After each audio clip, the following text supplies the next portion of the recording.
नंढड़ी खाई से खार जी जल मां बचड़न खे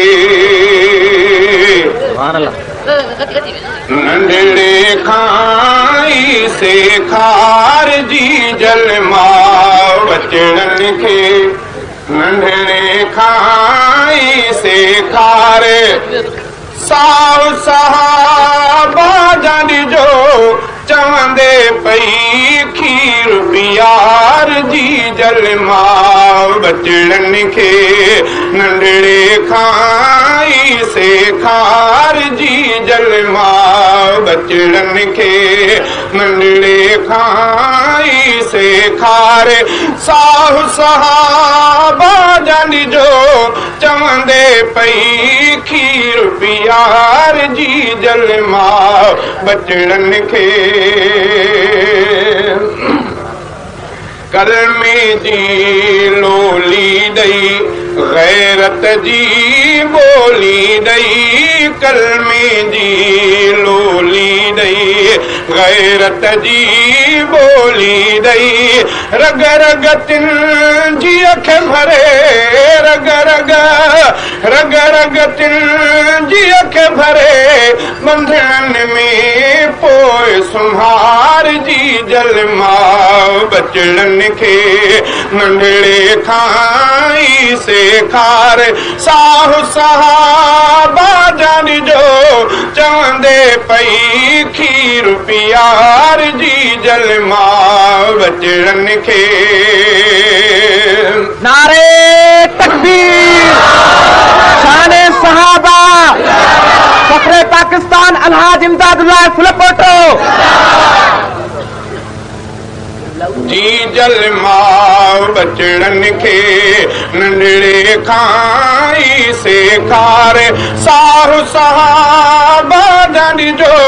चवंदे पई खीर पियार जी जल मां बचड़न खे बू जहल काफिर खे मारियो बचन बिन नंढड़न बू जहल काफिर खे मारियो बचन बिन नंढड़न बू जहल काफिर खे मारियो बचन बिन नंढड़न तिन खे मां जी हुई सिख्या तिन खे मां जी हुई सिख्या तूं भी सिखारे देखार जी जल मां बचड़न खे नंढड़े खाई से खार साहु सहाबा जन जो चवंदे पई खीर पियार जी जल मां बचड़न खे जंग में क्यों हजरत के पेश बचो हिकड़ी अमां जंग में क्यों हजरत के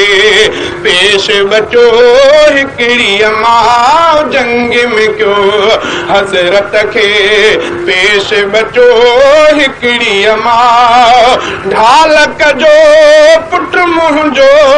ढाल ढाल कजो पुट मुंहिंजो जीअं त शहीद थे सरकार जी जल मां बचड़न खे नारे तकबीर शाने सहाबा सीरते सहाबा जंग में क्यों हजरत खे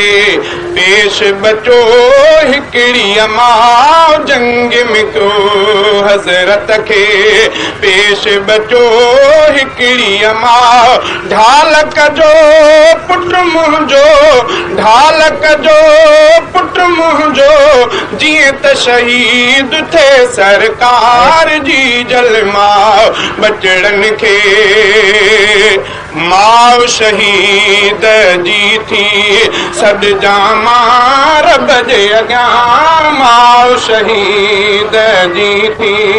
सद जामा रब जे अॻियां इहो ई दर जो वॾो इहो ई दर जो वॾो तूं बि इहा ई दिलधार जी जलमा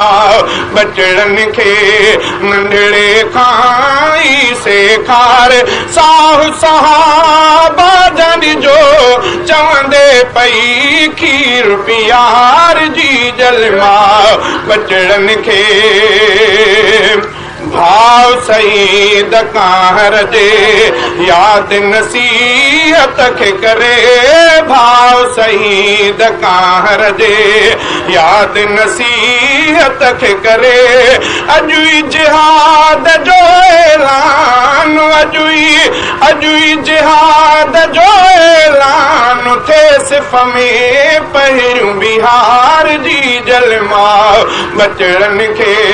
नंढड़े खाई सेखार साहु सहाबा जन जो